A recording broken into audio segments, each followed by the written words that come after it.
Hey, welcome back to 65 Drums. My name's Justin. So I love large electronic ride cymbals. I have this one from ATV, which is 18 inches across. I also really like the one from Roland, the digital ride. There's also one from F-Note, which is 20 inches across. I really like that cymbal as well. And then I think Pintech might have a large rubber ride cymbal as well. But the problem with all these ride cymbals is that they're all flagships. This ride cymbal from ATV costs around $500 last that I checked, and not everyone's crazy enough to spend that much money on a ride cymbal. Now, of course, flagship cymbals will always be expensive. The real problem, though, was that, at least in this segment, there was no cheaper alternative. But we now have a contender that has got a lot of people interested. Now, this cymbal goes by a lot of different names. A company called Oriental Gears gave me this cymbal, and I'll leave their information down in the description if you want to learn more about it.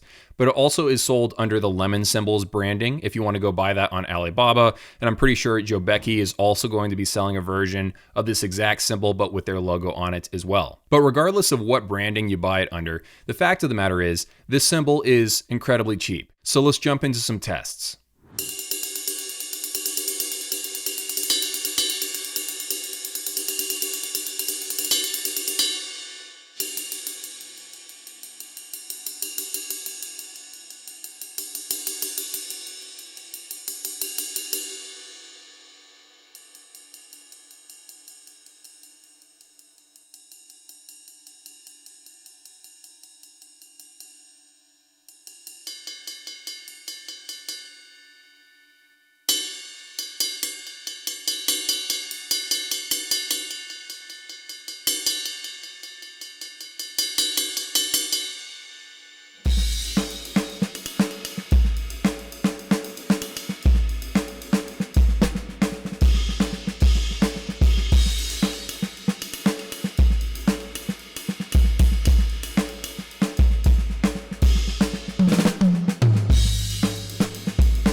Alright, so as you can tell from that footage, this thing does trigger pretty well. I was using the exact same trigger settings as this ATV cymbal inside of my Roland TD30.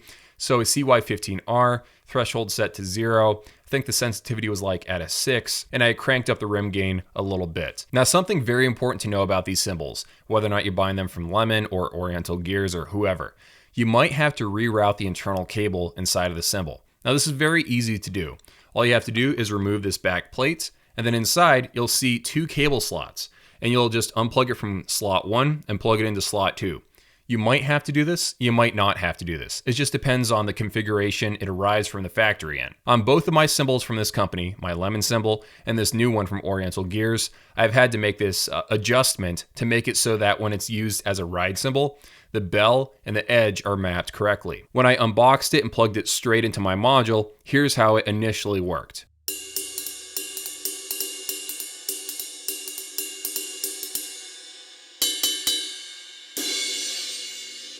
As you can tell, both of those zones are flipped the wrong way. So all I had to do was plug in the cable to the other slot, and now it's mapped correctly as a ride cymbal. And because I did take it apart, one thing that I've noticed about this plate is that there's a little bit of metal on the back of it right there.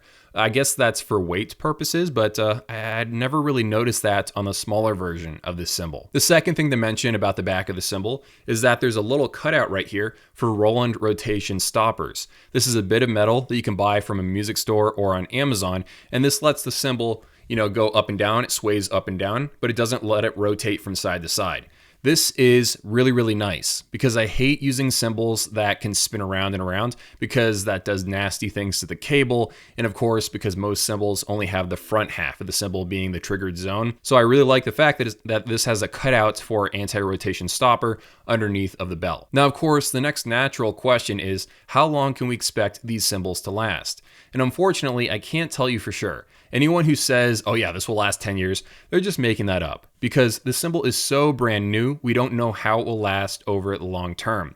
But as far as the build materials and everything, I'm pretty happy with it.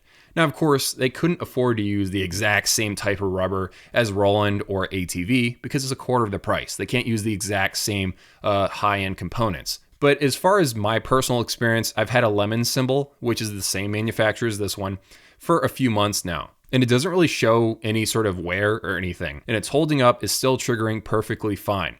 So I'm reasonably hopeful that it will last a decent amount of time, especially given its price. The materials here do not feel cheap. It feels pretty well made, and it's like a high-end mid-range electronic cymbal, and it does exactly as advertised. You can buy the cymbal under a bunch of different names. You can buy it from AliExpress under the Lemon badge, you can buy it from Oriental Gears, and I'm pretty sure Jobeki will have their own branded version of this in the near future.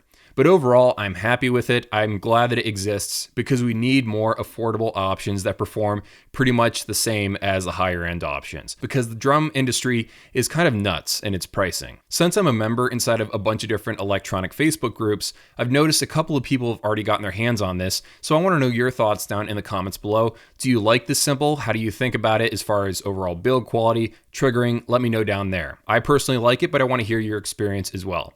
Have an amazing day. See you all in a few.